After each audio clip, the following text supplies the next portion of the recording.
आकर अपने कमरे में खिड़की के पास गुमसुम बैठा बाहर देख रहा था। तभी उसके कमरे में स्वयं आता है। स्वयं अब जाकर चुपचाप आरव के पास बैठता है। स्वयं शांत भाव से, भाई आप ठीक तो है ना?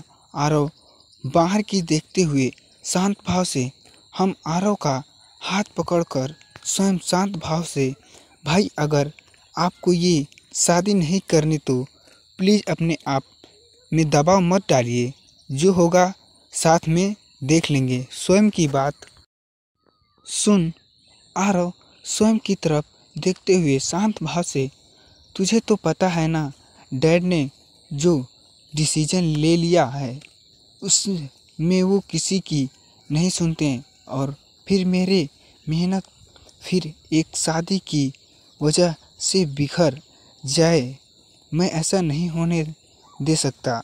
स्वयं शांत भाव से, आपका हर डिसीजन मुझे एक्सप्लेन्ड है भाई। वहीं दूसरी तरफ तानी सोफे में सोने का कोशिश कर रही थी, लेकिन वो अपनी कोशिश में नाकामयाब हो रही थी। तानी अब सोफे से उठकर बैठ जाती है और तानी चिढ़ते हुए, आखिर कब तक मुझे ऐसे रहना पड़ेगा? इससे अच्छा है मैं अपने कमरे में ही थी। सभी कमरे में स्वयं आता है और बिना कहे क्लोजेस से अपने कपड़े निकाल कर चला जाता है। वहीं तानी अभी भी सोफे में ट्रेंगल कर रही थी।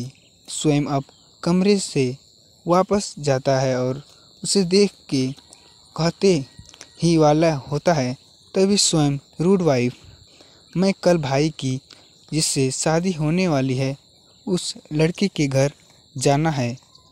मॉम ने कहा है कि हमें उनके सामने अच्छे हस्बैंड वाइफ की तरफ रहना ही। तानी चुपचाप हो में अपना सर हिलाती है। स्वयं अब जाकर अपने बेड पे लेट जाता है और आंखें बंद कर लेता है। वहीं तानी सोफे में बैठ स्वयं को एकटक देखे जा रही थी। तानी की हिम्मत नहीं हो रही थी कि उसे कुछ कह पाए। तभी स्वयं आंखें बंद कर ली।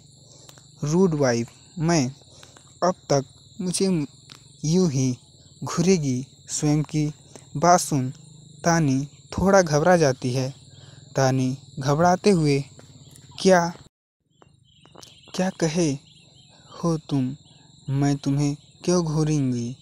भला स्वयं अब अपनी आंखें खोलता है और बेड पर बैठ जाता है। अब गंभीर भाव से तानी की तरफ देखते हुए, तो तुम कर क्या रही थी? तानी को ऐसे नर्वस देख के स्वयं समझ जाता है कि कुछ तो गड़बड़ है। स्वयं नॉर्मल वॉइस में, कुछ कहना है क्या तुम्हें? तानी बिना भाव के, नहीं मुझे नहीं कुछ कहना। और तानी चुपचाप सोफे पे सो जाती है।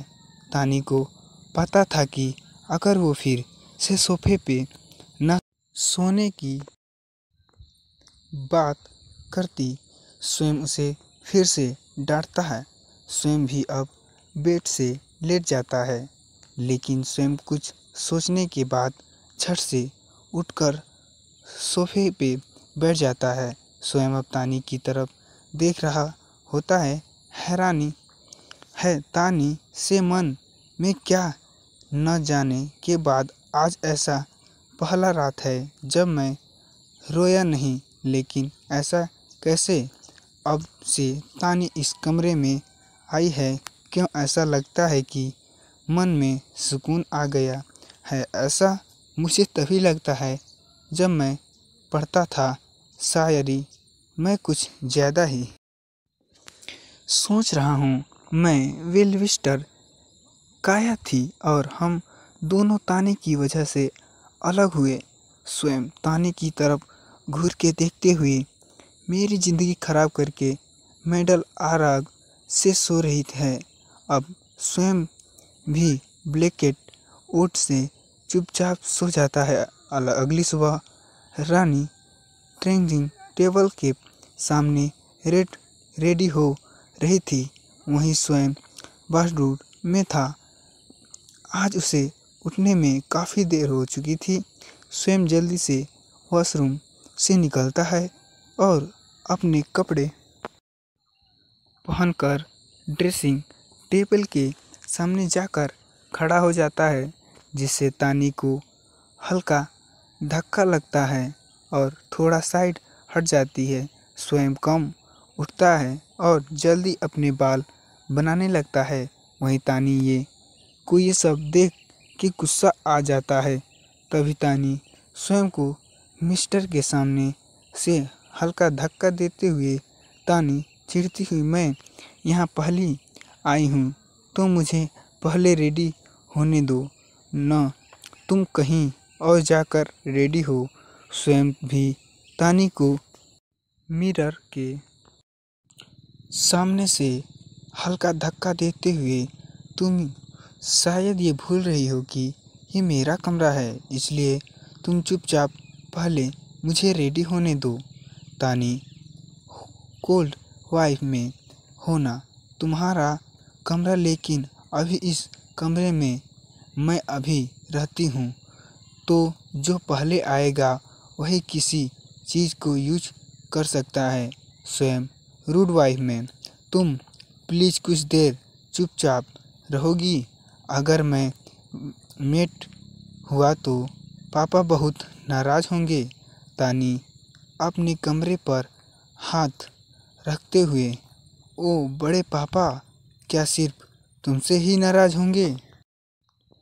उन्होंने मुझे साफ कहा है कि मैं टाइम से रेडी हो जाऊंगी, तानी, ताकि लड़की देखने जाने के लिए हम लेट ना हों। स्वयं चिढ़ते हुए, अगर तुम्हारा लेक्चर ख़त्म हो गया तो मैं रेडी हो जाऊं?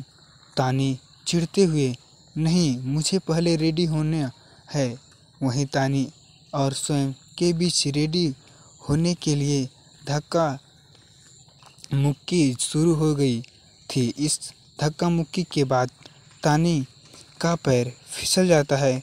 वहीं तानी को गिरता देख स्वयं तानी को संभालने की कोशिश करता है, जिससे दोनों ज़मीन पर गिर जाते हैं। तानी स्वयं के ऊपर गिरी थी। स्वयं डर से कहराते हुए, तानी तुम कितनी भारी हो। वहीं तानी को अपने वजह से बारे में गुस्सा आ जाता है। तानी कुछ कहने ही वाली होती है, तभी कमरे का दरवाज़ा खुलता है।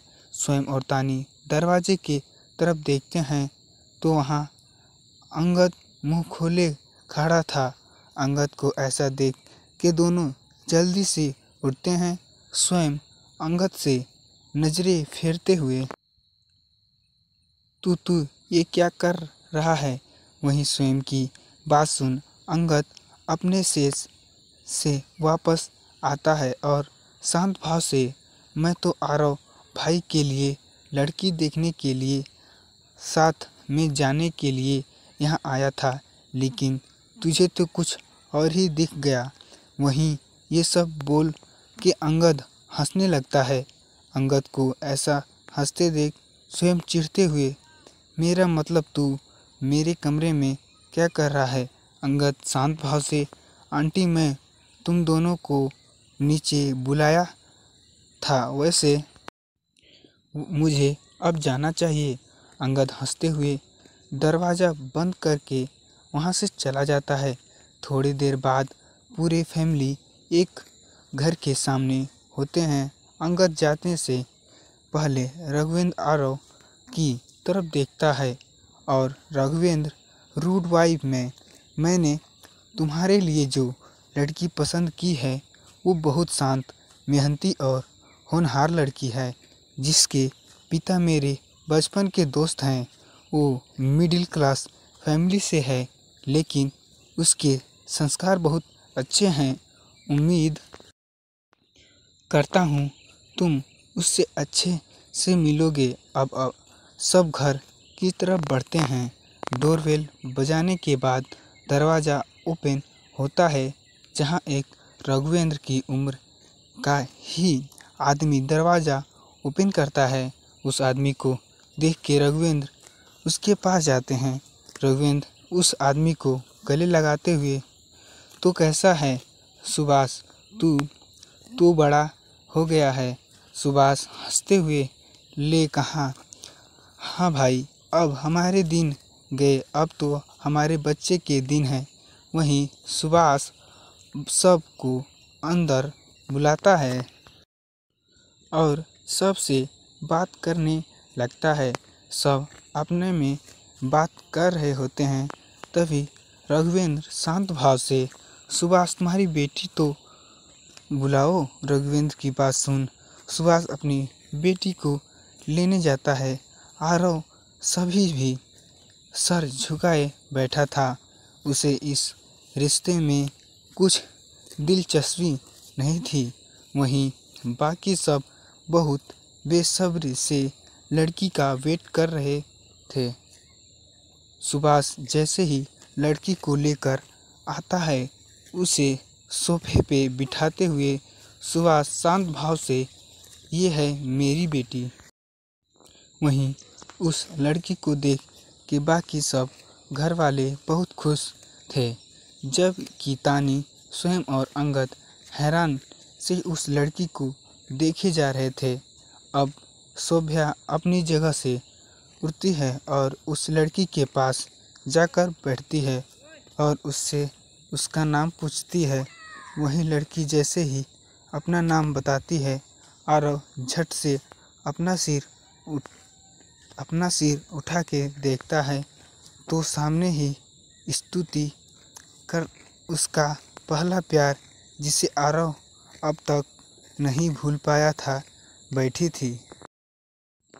वहीं स्तुति को देखते ही आरव का गुस्सा बहुत ज़्यादा बढ़ जाता है। आरव गुस्से से वहाँ से उठने ही वाला होता है, तभी स्वयं आरव का हाथ पकड़कर उसे बैठने का इशारा करता है। स्वयं आरव के कान में धीरे से, भाई अभी यहाँ ऐसा कुछ मत कीजिए जिसके बड़े पापा का गुस्सा आया, हम घर जाकर इस मामले में बात करते हैं।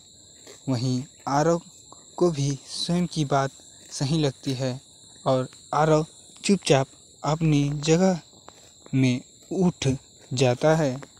आरव गुस्से से मन में, जिस लड़की की चेहरा देखना भी मुझे गवाह नहीं, उस लड़की से शादी में हरगिज़ नहीं कर सकता। आगे की स्टोरी के लिए मिलते हैं कल। Take care friend.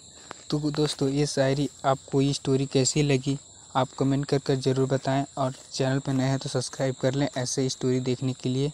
तो थैंक यू सो मच, मिलते हैं कल, बाय।